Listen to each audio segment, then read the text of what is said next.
यूं ही नहीं ताज ताज बन जाता है। शिल्पकारों का हुनर और चुनिंदा संगमरमर ताज को नायाब बनाते हैं। कुछ ऐसे ही चुनिंदा जगहों से बस खास ही चुनकर लाता हूँ।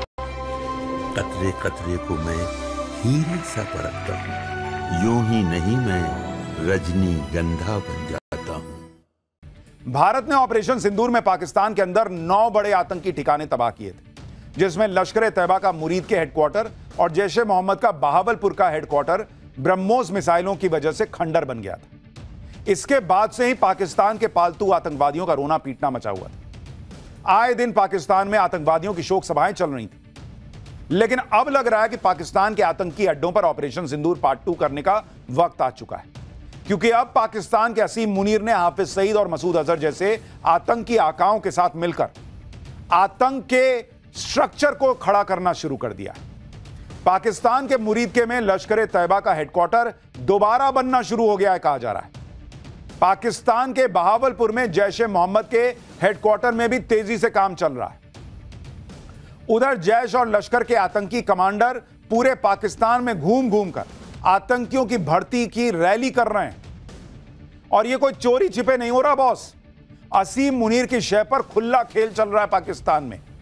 पाकिस्तान में आतंकवादी भारत के हमलों में तबाह आतंकी अड्डों के मलबे पर खड़े होकर वहां चल रहे पुनर्निर्माण कार्य की रिपोर्टिंग कर रहे हैं।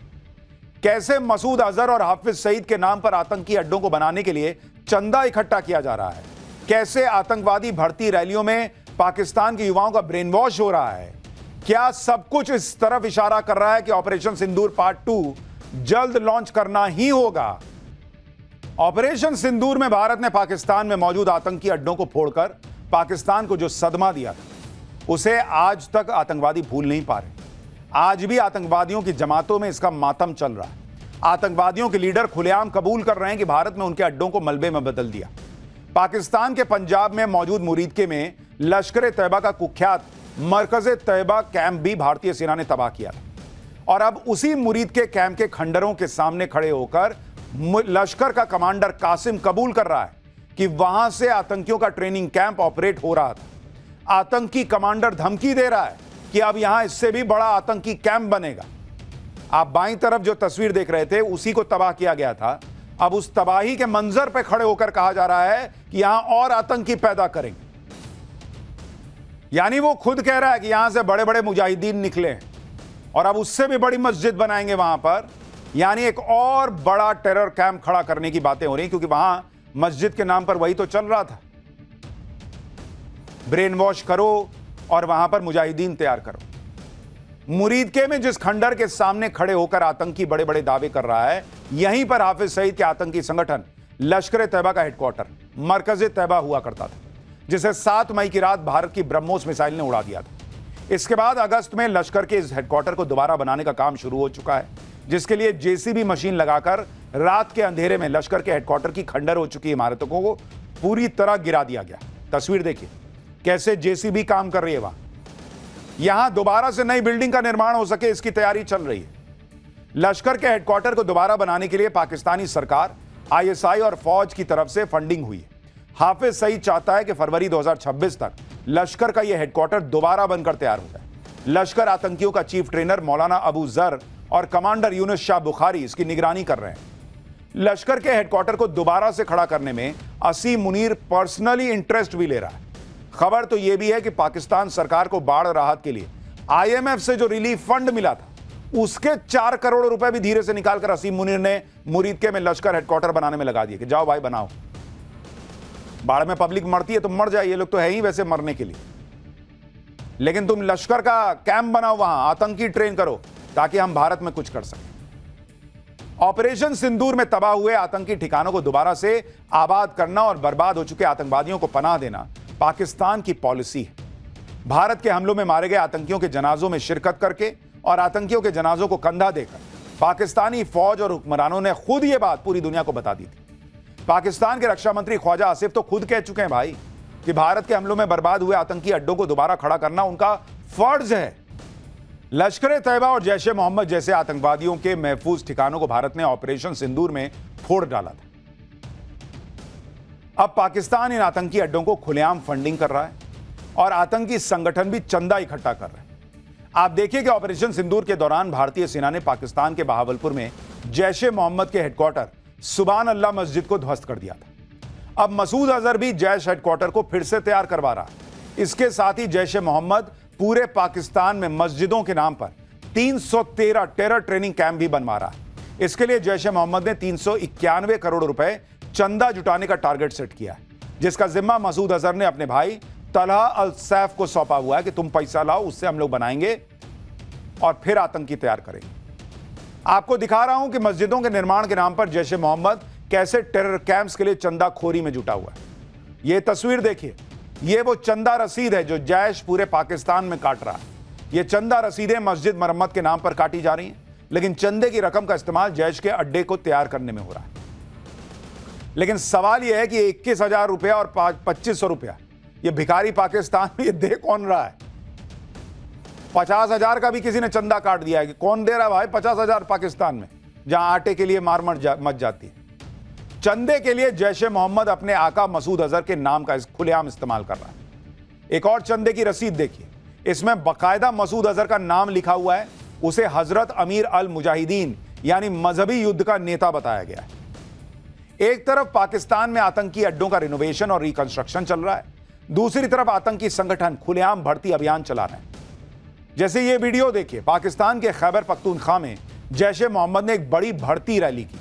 इसे मजहबी रैली के नाम पर आयोजित किया गया, लेकिन इसका असल मकसद जैश के शोहदाए इस्लाम ट्रेनिंग कैंप के लिए भर्ती करना था। इस रैली में युवाओं की भीड़ देखिए, जिन्हें जैश का टॉप कमांडर मसूद इलियास कश्मीरी बरगला रहा है, कट्टरपंथी भाषण देकर उनका ब्रेन वॉश कर रहा है। जरा मंच का वीडियो देखिए, इलियास कश्मीरी की सिक्योरिटी में बंदूकें लेकर गार्ड खड़े हैं, जिनमें से कुछ के चेहरों पर नकाब है जो जैश के आतंकी थे और कुछ पाकिस्तानी फौज और पुलिस की वर्दी में भी, यानी फौज और पुलिस भी आतंकी भर्ती रैली को सुरक्षा दे रही थी। यह कोई लॉजिक है बॉस? कह रहा है कि भारत से लेकर अमेरिका से लेकर नेटो देश से लेकर रशिया तक किसी एक आदमी का जिक्र हो रहा है तो वो मसूद अजहर कर रहा है। अरे भाई, उसको टेररिस्ट के तौर पर डिस्कस किया जा रहा है। कोई उसको शांति पुरस्कार, नोबेल पुरस्कार देने के लिए डिस्कस कर रहे हैं क्या?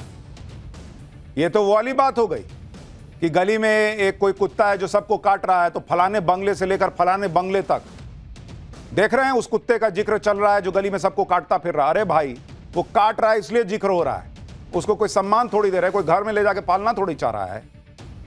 भारत के ऑपरेशन सिंदूर ने पाकिस्तान के आतंकवादियों को खून के आंसू रुला दिया, लेकिन अब जिस तरह से पाकिस्तान में असीम मुनीर और शहबाज शरीफ की शय पाकर हाफिज सईद और मौलाना मसूद अजहर सिर उठा रहे हैं, ऐसा लग रहा है कि भारत का ऑपरेशन सिंदूर जो होल्ड पर है उसे दोबारा स्टार्ट करने का वक्त जल्दी ही आने वाला है। और अभी कल ही भारत के chief of defence staff general Anil Chauhan ने कहा है कि ऑपरेशन सिंदूर का पार्ट 2 पहले से कई गुना ज्यादा ताकतवर होगा। तो पाकिस्तान तो खुद अपनी कब्र खोद रहा है भाई। सुनिए सीडीएस ने क्या कहा था। There would be a number of lessons for the Army, Navy and Air Force, even space and cyber, in how we conducted operations, whether there is more coordination required, more coordination within that particular domain or inter-domain coordination. So there are hundreds of lessons which we all have taken into account and trying to put in place so that next time we do things, we'll do it slightly, not slightly, much better than what we did this time. Pakistan को हाफिज सईद और मसूद अजहर जैसे आतंकवादी और उनके आतंकी संगठन बड़े अच्छे लगते हैं, क्योंकि इनके जरिए वो भारत में आतंकी हमले करवाता है। लेकिन इसी पाकिस्तान को बलूचिस्तान लिबरेशन आर्मी से डर लगता है, क्योंकि बीएलए बलूचिस्तान में पाकिस्तानी फौज के अत्याचारों का विरोध करती है। इसलिए पाकिस्तान ने चीन की मदद से संयुक्त राष्ट्र सुरक्षा परिषद यूएनएससी में बीएलए को आतंकी संगठन घोषित करने के लिए प्रस्ताव पेश किया, लेकिन ऐसा करके पाकिस्तान खुद एक्सपोज हो गया। अमेरिका, ब्रिटेन और फ्रांस ने इस प्रस्ताव को खारिज कर दिया। यूएनएससी में कहा गया कि बीएलए को आतंकी संगठन घोषित करने के लिए कोई ठोस वजह नहीं है। फ्रांस और ब्रिटेन ने कहा कि बीएलए के अलकायदा और आईएसआईएस के साथ संबंध के कोई सबूत नहीं है। यानी यूएनएससी में बीएलए को आतंकी संगठन घोषित करने के लिए पाकिस्तान ने जो तिकड़में लगाई थी वो सारी फेल हो गई। खास यह बात यह है कि जिस अमेरिका ने पाकिस्तान के कहने पर बीएलए को 1 महीना पहले आतंकी संगठन घोषित किया था, उसी अमेरिका ने पाकिस्तान को यूएनएससी में धोखा दे दिया। तो जैसा देश है वैसे उसके दोस्त हैं। पाठशाला में अब अगला चैप्टर, पीएम मोदी के नए भारत के खिलाफ सबसे बड़ी साजिश फेल, कहां बरस पड़े लाखों करोड़ रुपए, रॉकेट बनी भारतीय इकोनॉमी का गोल्डन मोमेंट शुरू, पीएम मोदी के तूफानी फैसले का काउंटडाउन शुरू हो गया है क्या, आईफोन के लिए लंबी लाइन, मारपीट, एप्पल स्टोर के बाहर ऐसा क्या क्या हुआ जो देखकर चौंक गए, आपको अब इसके बारे में बताता हूं। पिछले कुछ समय से भारत की इकोनॉमी के पीछे कई लोग पड़े, इनका मकसद भारत की इकोनॉमी को टारगेट करना रहा है और हमने आपको पाठशाला में फैक्ट्स के साथ, सबूतों के साथ यह समझाया था कि इन लोगों को लगता है कि नरेंद्र मोदी को कुर्सी से नीचे उतारना है, तो जिस इकोनॉमी को इन्होंने रॉकेट बना रखा है जो दुनिया में कोई नहीं कर पा रहा, उस इकोनॉमी को धक्का मारो। भारत की इकोनॉमी को जिस तरह से नरेंद्र मोदी ने मजबूत बना दिया, उस इकोनॉमी को टारगेट करके ये नरेंद्र मोदी और भारत को कमजोर करना चाह रहे थे। लेकिन पीएम मोदी के नए भारत के खिलाफ सबसे बड़ी साजिश फेल हो चुकी। लाखों करोड़ रुपए बरस रहे हैं, इकोनॉमी का गोल्डन मोमेंट शुरू हो गया है। भारत की इकोनॉमी को जो लोग डेड बता रहे थे, वो लोग अब सच्चाई का सामना कर रहे हैं और भारत की ताकत को देख रहे हैं। ट्रंप का टैरिफ बम हो या राहुल गांधी का डेड इकोनॉमी वाला नैरेटिव, सबको आज तगड़ा जवाब मिल गया। भारत की जिस इकोनॉमी को डेड इकोनॉमी बताया जा रहा था, वो न सिर्फ बम हो रही है, बल्कि निवेशकों को एक ही दिन में हजारों करोड़ का मुनाफा हो गया। जो ट्रंप भारत को धमका रहे थे, टैरिफ का डर दिखा रहे थे, आज की डेट में उनके तेवर एकदम ठंडे पड़ गए। अमेरिका भारत पर लगाया टैरिफ बम या टैरिफ कम करने की बातें कर रहा है, और इस सब के बीच पीएम मोदी के भारत के खिलाफ बहुत बड़ी साजिश जो फेल हुई, उसने भारत को एक और बूस्ट दिया है। एक बहुत बड़ी खबर आई कि अमेरिकी कंपनी हिंडनबर्ग के आरोपों पर मार्केट रेगुलेटर सेबी ने अडानी ग्रुप को क्लीन चिट दे दी। यह वही हिंडनबर्ग है जिसकी रिपोर्ट दिखा दिखाकर राहुल गांधी और कांग्रेस संसद ठप कर देती थी। नरेंद्र मोदी और गौतम अडानी पर हमले होते थे। यह वही हिंडनबर्ग है जिसने भारत की मार्केट और उसके उद्योगपति को टारगेट कर भारत की इकोनॉमी को बर्बाद करने के लिए पूरा जोर लगाया, जिससे नरेंद्र मोदी भी कमजोर पड़ जाए। लेकिन अब जबकि हिंडनबर्ग पर भी ताला लग गया है और इसकी रिपोर्ट भी डस्टबिन में जा चुकी है, तो विपक्ष के मुंह में दही जम गया है। हिंडनबर्ग के केवल आरोप के आधार पर गौतम अडानी पर एक्शन की मांग के लिए आसमान सिर पर उठाने वाले राहुल गांधी एकदम शांत हैं। लेकिन अडानी ग्रुप के शेयर रॉकेट बन गए बॉस। रॉकेट बनी भारतीय इकोनॉमी का गोल्डन मोमेंट शुरू हो चुका है और पीएम मोदी के तूफानी फैसले का काउंटडाउन कैसे शुरू हुआ है, आईफोन के लिए लंबी लाइन में क्या हुआ है, सब दिखाऊंगा।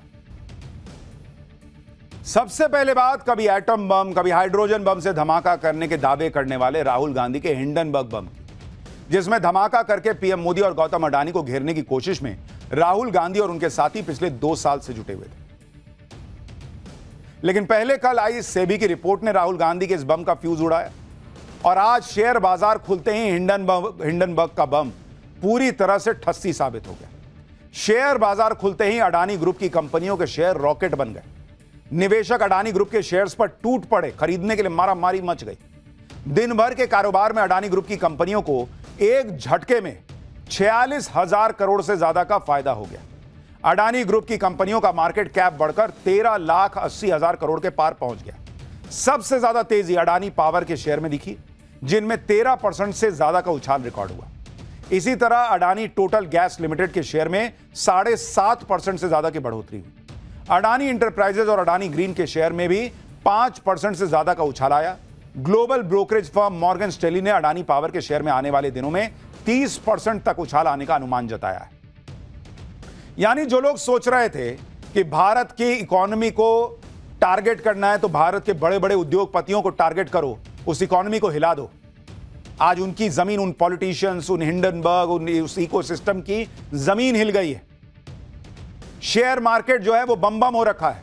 लेकिन मेरा सवाल राहुल गांधी से है, जिन्होंने हिंडनबर्ग रिपोर्ट के नाम पर इतना माहौल बनाया, उस वक्त शेयर मार्केट गिरा, लोगों के लाखों रुपए डूबे, करोड़ों रुपए डूबे, वो पैसा लौटा सकते हैं क्या आप?